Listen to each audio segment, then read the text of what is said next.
नववर्ष की बहुत शुभकामनाओं के साथ आप सभी को प्रणाम। मेरा नाम डॉक्टर शुभेंदु ठाकुर है और मैं एस्ट्रोलॉजर हूँ। ग्रहों को बहुत साइंटिफिक अप्रोच से समझता हूँ व इंसान मानव जीवन पर ग्रहों का कैसा प्रभाव पड़ता है इसे बहुत ही साइंटिफिकली कैलकुलेट करता हूँ। ग्रहों का कैसा प्रभाव नए साल 2024 में रहेगा इसकी पूरी जानकारी के साथ मैं आपके समक्ष उपस्थित हूँ। सूर्य से लेकर शनि, राहु आदि बड़े ग्रहों की चाल मूवमेंट नए साल में कैसी रहेगी इसकी पूरी स्थिति मेरे सामने है और इससे आपका नया साल, आपका यह जीवन नए साल में 2024 में 2024 में कैसा रहेगा इसके बारे में आपको मैं इस वीडियो में बताने वाला हूँ। मेरा आपसे एक निवेदन है कि यदि आप इस वीडियो से जुड़ गए हैं तो मेरे कहने से कुछ वक्त जरूर अब निकालिए और बहुत ध्यान से इस वीडियो को समझिए, क्योंकि मैं आपको यह विश्वास दिलाता हूं कि यदि आप इस वीडियो को देखेंगे तो अवश्य कुछ ना कुछ पाएंगे, कुछ ना कुछ लेकर जाएंगे और ये निश्चित आपके लिए फायदेमंद होगा। बहुत सारे समय आप व्यर्थ अन्य जगहों पर करते हैं, लेकिन मेरे कहने से आप रुकिए और इस वीडियो को पूरा देखिएगा। और यदि आप कहीं से भी इस वीडियो से कुछ फ़ायदे पाते हैं, आपको लगता है कि हाँ ये मेरा जो प्रयास है आपके लिए एक फेवर करेगा, मैं आपसे निवेदन करूंगा कि बिना लाइक किए मत जाइएगा, शेयर सब्सक्राइब जरूर कर लीजिएगा। आइए इस वीडियो की शुरुआत करता हूँ। नए साल की बात करता हूँ, 2024 की बात करता हूँ और आपके जीवन में कैसी स्थिति 2024 ला रहा है नया साल, इसके बारे में बात करता हूँ। मेरे सामने सूर्य, मंगल और बुध की, बृहस्पति, शुक्र और इधर शनि, राहु, केतु आदि की पूरी ग्रहों की स्थितियां मेरे सामने बनी हुई है। लगभग 1 से 1.5 घंटे लगे हैं इसको बनाने में। पूरे ग्रहों की हर महीने की मूवमेंट मैंने नोट की है और इससे आपकी राशियों पर कैसा प्रभाव होगा बारी बारी से इस पर बात मैं करूंगा। देखिए, सबसे बड़ी एक कन्फ्यूजन होती है कि इस राशिफल को हम समझे कैसे। देखिए, मैं आपको बहुत स्पष्ट रूप से बता दूं कि जो ग्रहों का, मैं अपना स्वयं का भी जीवन देखता हूं तो मैं आपको बता दूं कि जो फाइनल जो ग्रहों के इम्पैक्ट हमारे जीवन पर होते हैं वो लग्न से बहुत अधिक होते हैं। 70% आपके लग्न राशि क्या है, लग्न राशि आपकी कुंडली जब बनी होगी तो आपके लग्न में कौन सी राशि पड़ी हुई है, तो लग्न राशि पर इस राशिफल को जो मैं बता रहा हूं इसे आप फॉलो करोगे ना तो आपको बिल्कुल करेक्ट लगेगा कि बहुत सारी चीजें मेरे बारे में हैं। और मैं समझता हूं कि बहुत सारे कमेंट्स भी आते हैं कि जो लग्न राशि पे फॉलो करते हैं वो कहते हैं कि 80 to 90% करेक्ट। और इसके साथ साथ मैं ये भी आपको कहूंगा कि 30% चूंकि मून साइन पर भी इंपैक्ट होता है, तो इसलिए आप एक बार क्रॉस चेक अपनी चंद्र राशि पर भी देख लीजिएगा कि क्या प्रभाव इसका पड़ता है। 2024 जब शुरू हो रहा है, 2024 जब स्टार्ट हो रहा है, जिस समय 2024 लग रहा है उस समय आकाश में कन्या लग्न का उदय रहेगा।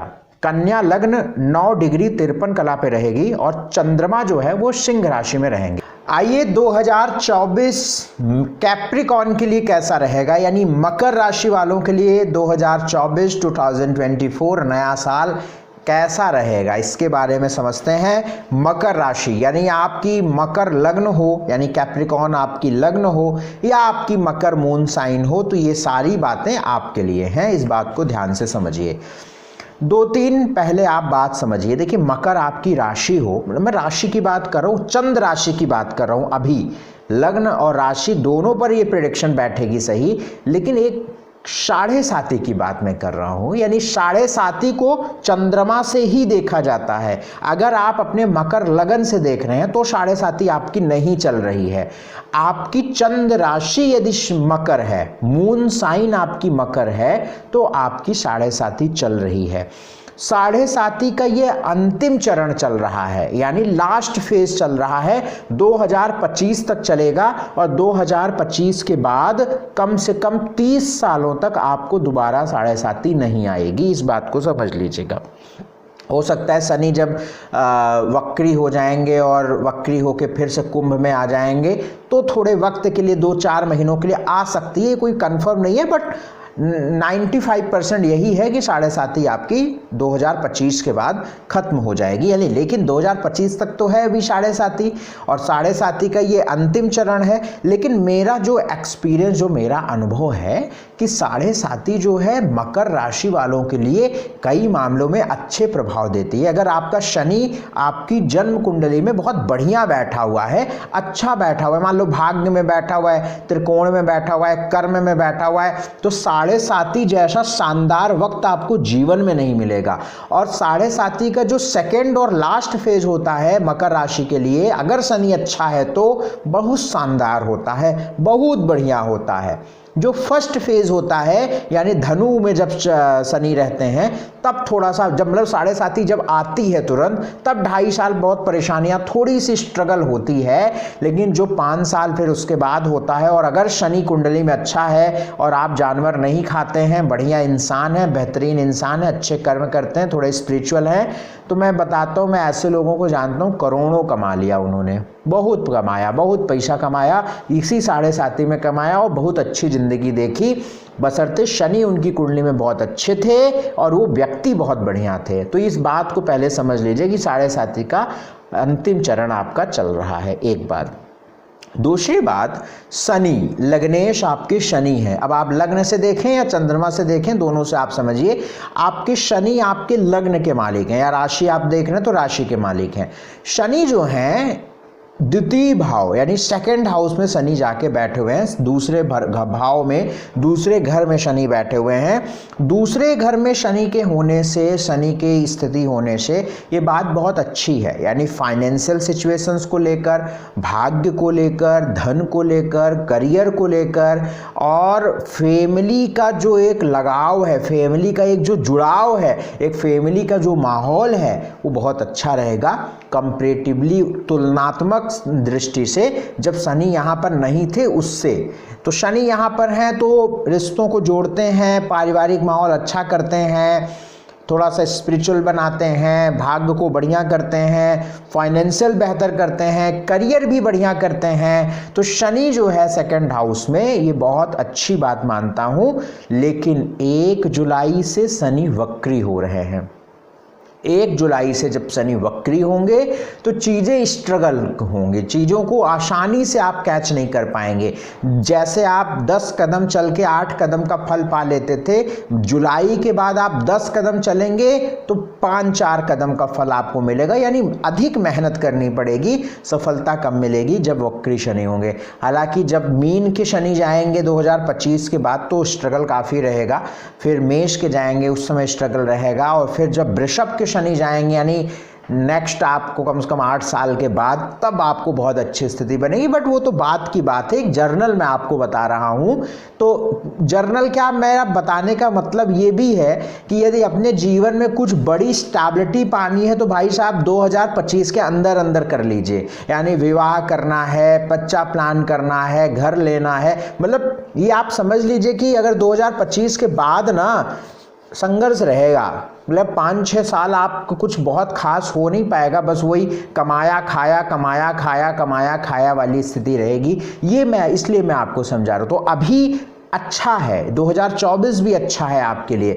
तो 2024 तक अपने आप को एक बड़ा स्टेबल एक सिचुएशन में ला लीजिए, ये मेरी आपको सलाह रहेगी। मैं बता 2024 के लिए रहा हूँ राशिफल, लेकिन आगे की प्लानिंग भी मैंने आपको बता दी। तो शनि सेकंड हाउस में है, और 2024 को अगर हम 2 भागों में बांटें, जुलाई तक और जुलाई के बाद, तो जुलाई तक का जो वक्त है वो आपके लिए बहुत अच्छा है, और जुलाई के बाद जो महीने हैं उसमें सिर्फ 2 महीने आपके लिए अच्छे रहेंगे, वो है सितंबर और अक्टूबर। तो जनवरी से जुलाई के भीतर बड़े प्लान, बड़े काम, बड़ी जो स्थिति है उसको आप कर लीजिए, तब आपके लिए ठीक रहेगा, नहीं तो ये जान लीजिए गड़बड़ रहेगा। तो 1 जुलाई तक आपके लिए बढ़िया है, उसके बाद बहुत मेहनत से चीज़ें मिलेंगी।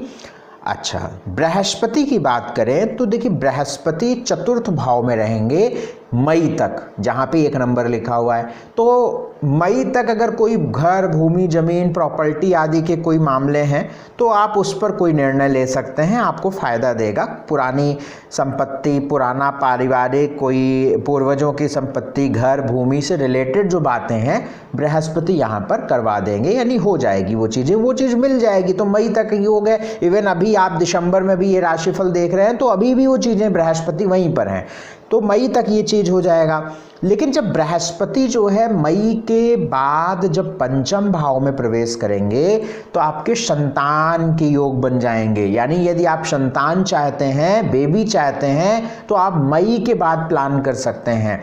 विदेश जाके पढ़ाई करना चाहते हैं, हायर एजुकेशन करना चाहते हैं, तो मई के बाद आपका काम बन जाएगा, क्योंकि 12वें के मालिक पंचम में चले जाएंगे। तो यदि विदेश आप पढ़ना चाहते हैं, विदेश में सेटल्ड होना चाहते हैं, सेटल्ड तो खैर कुंडली आपकी बताएगी, सेटल वर्ड मत मानिए, बट हाँ जाने आने या कोई काम के लिए बृहस्पति यहाँ पर मई के बाद आपको हेल्प करने वाले हैं, इस बात को ध्यान रखें। तो प्रॉपर्टी, भूमि, घर, गाड़ी को लेकर कोई फैसले मई से पहले करना है।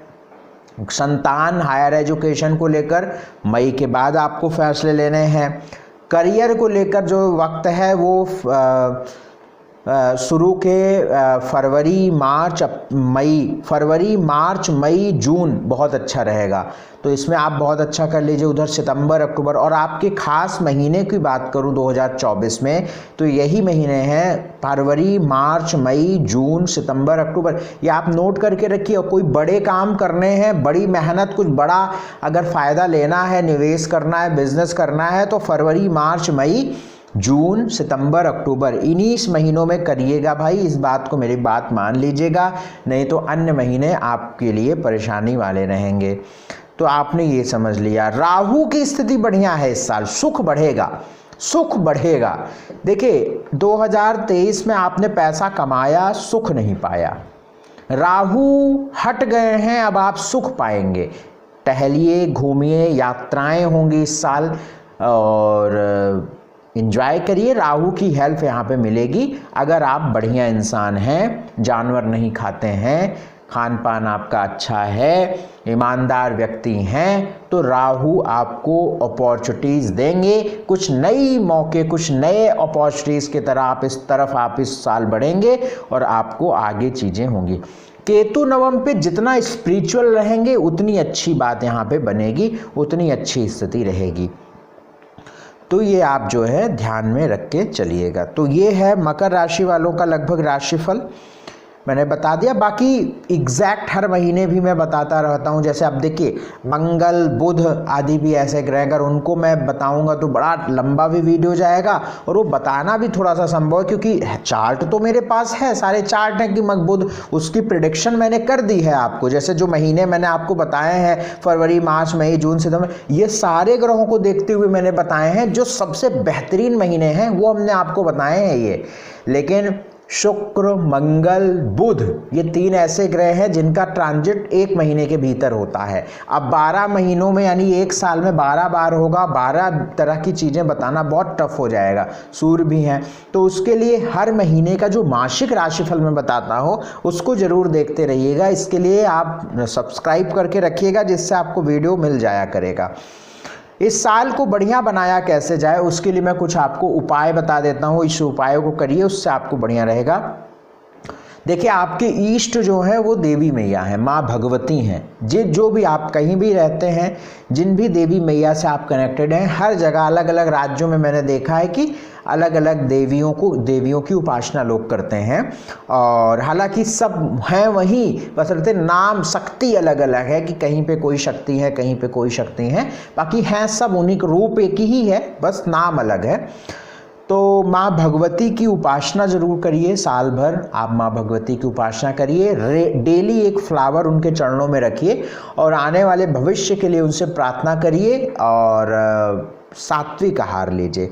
देवी माँ की उपासना पूरे साल करिए, बहुत अच्छा रहेगा। खूब सात्विक आहार लीजिए, जानवर ना खाइए। वैसे भी मकर लगन के लोग यदि नॉनवेज खाते हैं, व्यभिचार, नॉनवेज, जानवर नॉनवेज खाते हैं, शराब पीते हैं, सिगरेट पीते हैं, व्यभिचार करते हैं ना, तो बहुत ही ख़राब रिजल्ट उनको मिलते हैं। और वो भी 7.5 ही चल रहा है, तो आपको और ध्यान रखना है। गाय को भोजन दीजिएगा, ये आपके लिए बहुत अच्छा रहेगा। गाय को भोजन जरूर दीजिएगा। और अंधों को नमकीन कुछ समोसे, नमकीन या नमकीन से बनी हुई चीज़ें अंधों को दीजिएगा, ये आपके लिए बहुत अच्छा रहेगा। तो इतना उपाय आपको करना है मकर राशि वालों को, तो बहुत अच्छा रहेगा। ये है आपका राशिफल। यदि आप अपनी पूरी कुंडली का विश्लेषण चाहते हैं तो आपकी स्क्रीन पर नंबर है, इन नंबर पर व्हाट्सएप करिएगा।